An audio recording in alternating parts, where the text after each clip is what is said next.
Bueno, siguiendo con el tema de la unidad 1, vamos a ver ahora régimen senoidal permanente. Uno de los temas muy sencillos, pero es importante verlo. Y tiene que ver, digamos, el análisis de este tema tiene que ver con una de las propiedades enumeradas en el capítulo de las propiedades de las funciones de un circuito. Si ustedes ven esas propiedades, en ellas se cita algo muy importante que tiene que ver con lo siguiente.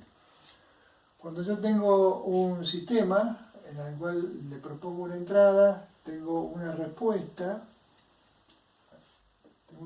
en general, yo sé que la transformada de la respuesta es igual a la función de transferencia por la transformada de la función de excitación o de entrada, ¿sí? Entonces, evidentemente, todo esto que es una función de variable compleja tiene polos, puede llegar a tener polos, y esos polos se corresponden con los polos de la función de transferencia y con los polos de la función de la transformada de la excitación. Bien, lo que aparece en esas propiedades que menciono es algo muy importante. La respuesta de un sistema se va a dividir en dos partes fundamentales. Una que va a ser la respuesta transitoria del tiempo y otra que va a ser la respuesta permanente. La respuesta total es la suma de la transitoria más la permanente. Ahora, en el dominio transformado, esa respuesta total va a tener los polos de la función de transferencia y los polos de la excitación.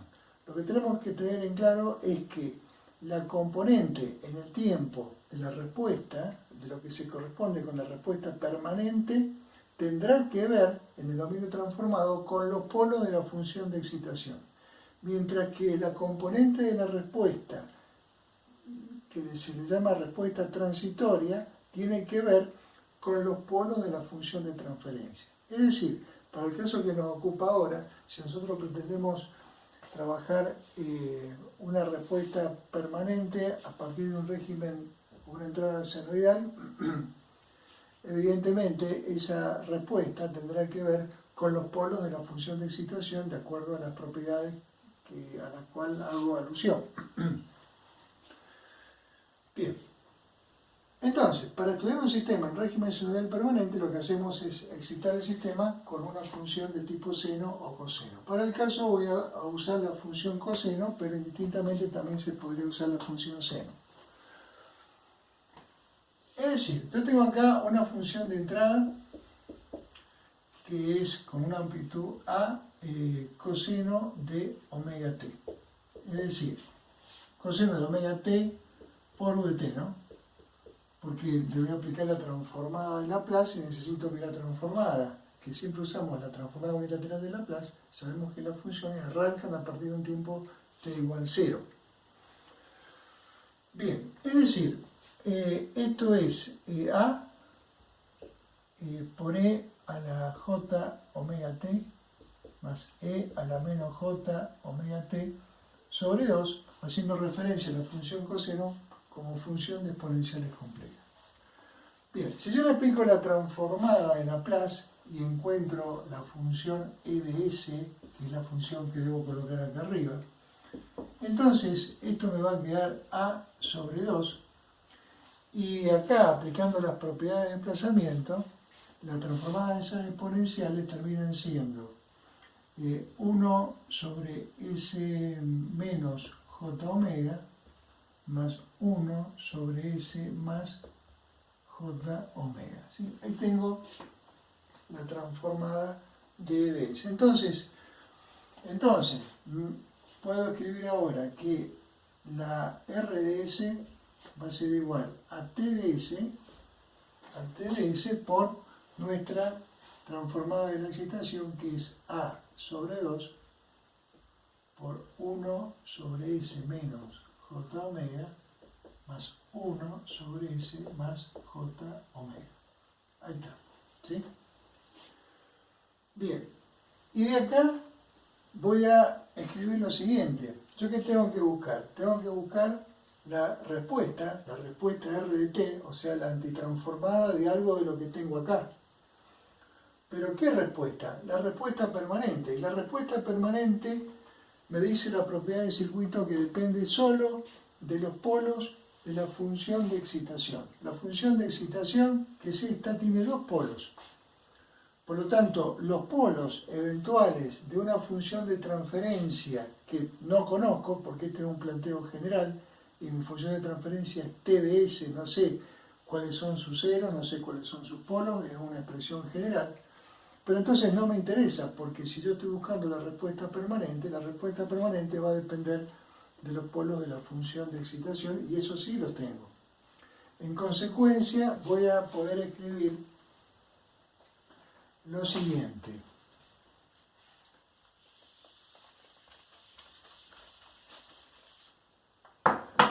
Voy a poder escribir que la respuesta R de t entonces será la antitransformada de t de s por a sobre 2, 1 sobre s menos j omega más 1 sobre s más j omega. ¿Sí? Ahora, ¿cuál es la respuesta del tiempo que estoy buscando? Ah, la respuesta permanente. La respuesta permanente, entonces le vamos a poner R sub P de t.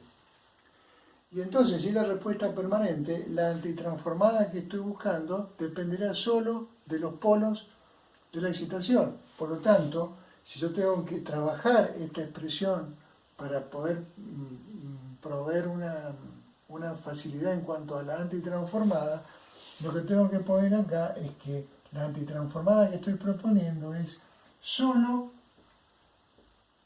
en polos de E de S. Y los polos de E de S son dos. Estos dos que están acá. ¿Sí? Bien, en consecuencia,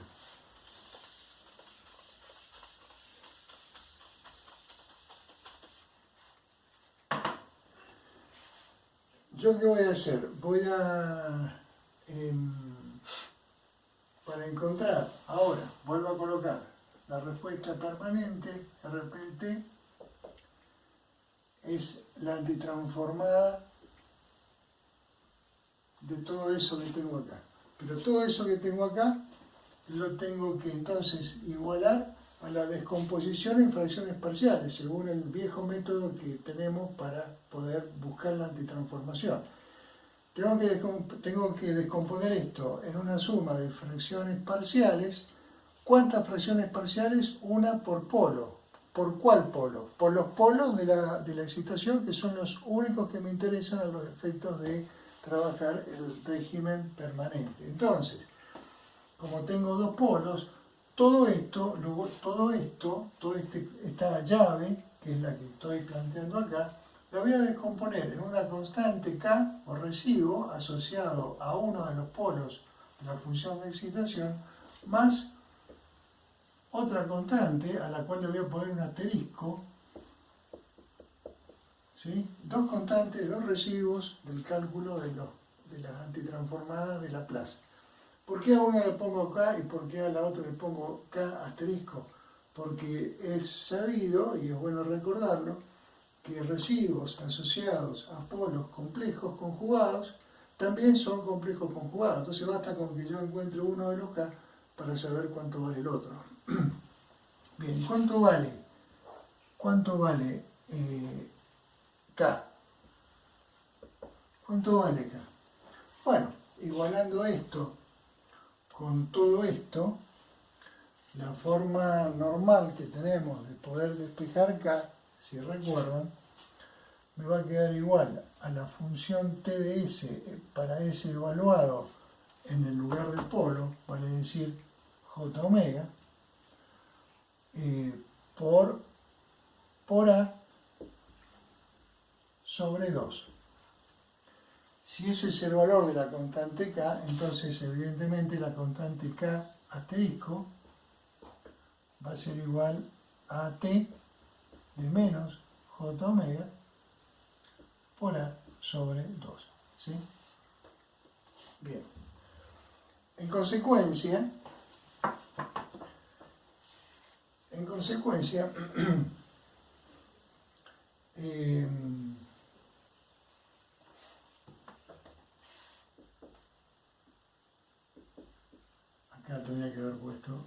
la antitransformada porque estamos trabajando en el tiempo, ¿no? En consecuencia, nuestra respuesta permanente RPT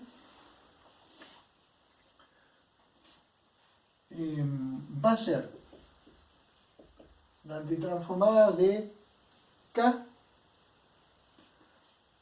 por A sobre 2, es decir, voy a poner A sobre 2 y la función de transferencia evaluada en J omega, recordemos que la función de transferencia TS evaluada en J omega es una función a la cual me va a quedar una parte real y una parte imaginaria, o lo que es lo mismo, T de J omega, también la podría poner como función compleja que es, como módulo por E a la J fa C. ¿Sí?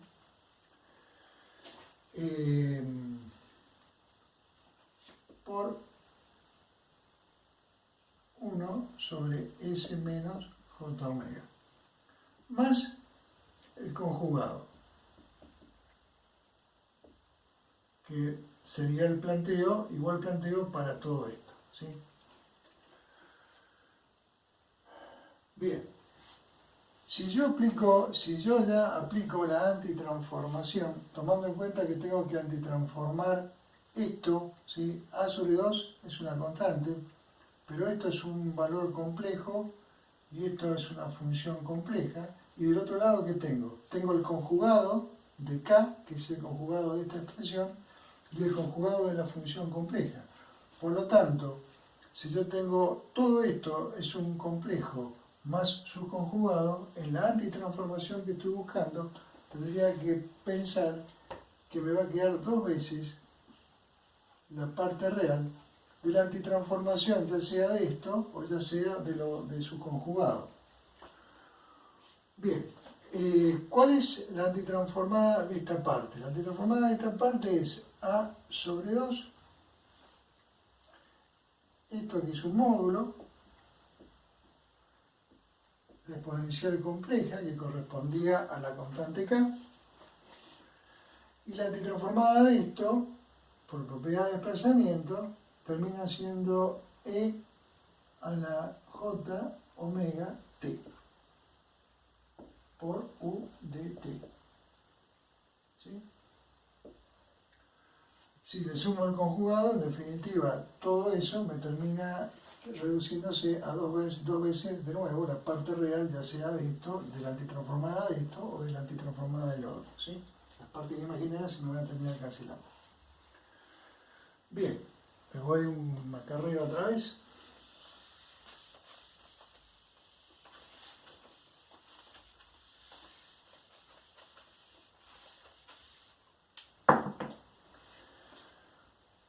Bien, en definitiva entonces, me ha quedado que la respuesta permanente, vale decir, la que ha sido evaluada solamente en los polos de la función de excitación, me ha quedado dos veces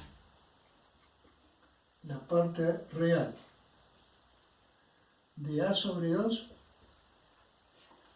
el módulo de la función de transferencia evaluada en frecuencia, y estas dos exponenciales las voy a juntar, E a la J omega T más phi.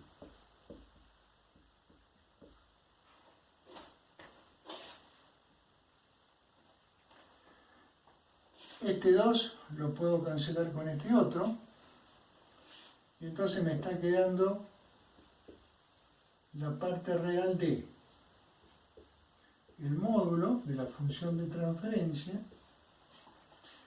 y esto es coseno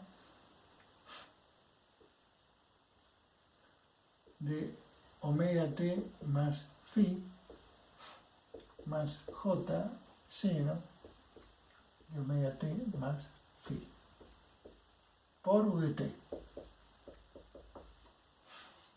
Bien, finalmente entonces la respuesta permanente, tomando en cuenta solo la parte real, acá me olvidé de colocar la A, está. La parte real de todo esto me va a quedar A por el módulo de t de j omega por el coseno de omega t más phi. Y acá termina el tema, lo cual hace referencia a una conclusión que es bastante obvia y que ya la vamos a saber interpretar cuando arranquemos con la unidad 2, con el tema 2, y cuando analicemos las funciones de circuitos. Es decir, ¿cuál fue la conclusión final? Bastante obvia, como estoy diciendo. Que cuando yo tengo un sistema que está excitado por una función seno-coseno, a la cual, digamos, sabemos que tenemos una frecuencia pura, es decir, recordemos que yo puedo entrar con una señal de una cierta frecuencia, pero si la señal es de una onda rectangular, por decir algo, una onda triangular, esa onda rectangular o triangular por Fourier la puedo descomponer en una infinidad de armónicos de tipo seno-coseno. Entonces, si yo entro con una señal senoidal o cosenoidal pura, como es el caso que nos está ocupando, yo estoy trabajando a una sola frecuencia, el régimen senoidal permanente. Entonces, si yo al sistema le estoy ingresando una función de tipo seno-coseno de una frecuencia conocida omega y una amplitud a, ¿qué debo esperar como respuesta permanente? Bueno, si entré con una señal de amplitud a, en principio esa amplitud a está presente en la entrada. Si yo entré con una señal coseno de frecuencia omega, la salida también es una función coseno, también de frecuencia omega. Pero en el medio el sistema no hizo nada. ¿Qué es lo que aportó el sistema para que esa señal A coseno de omega t saliera también como A coseno de omega t? Bueno, el sistema evidentemente influye en la salida porque escala la amplitud del sistema, la escala en función del módulo que aporta a la frecuencia de trabajo y desfasa la función coseno de salida con respecto a la función coseno de entrada. La frecuencia la respeta, pero se produce un desfasaje entre entrada y salida dada por la fase de la función de transferencia a esa frecuencia. Recordemos entonces, estamos haciendo referencia a que nuestra función TDS evaluada en J omega es T de J omega. Como función compleja aporta un módulo y aporta una fase. Entonces yo entro con una función seno-coseno, salgo con una función seno-coseno, pero escalada por el módulo de la función de transferencia a esa frecuencia y desfasada por el desfasaje que provoca la función de transferencia a esa misma frecuencia. Bueno, ese es el temita de este video.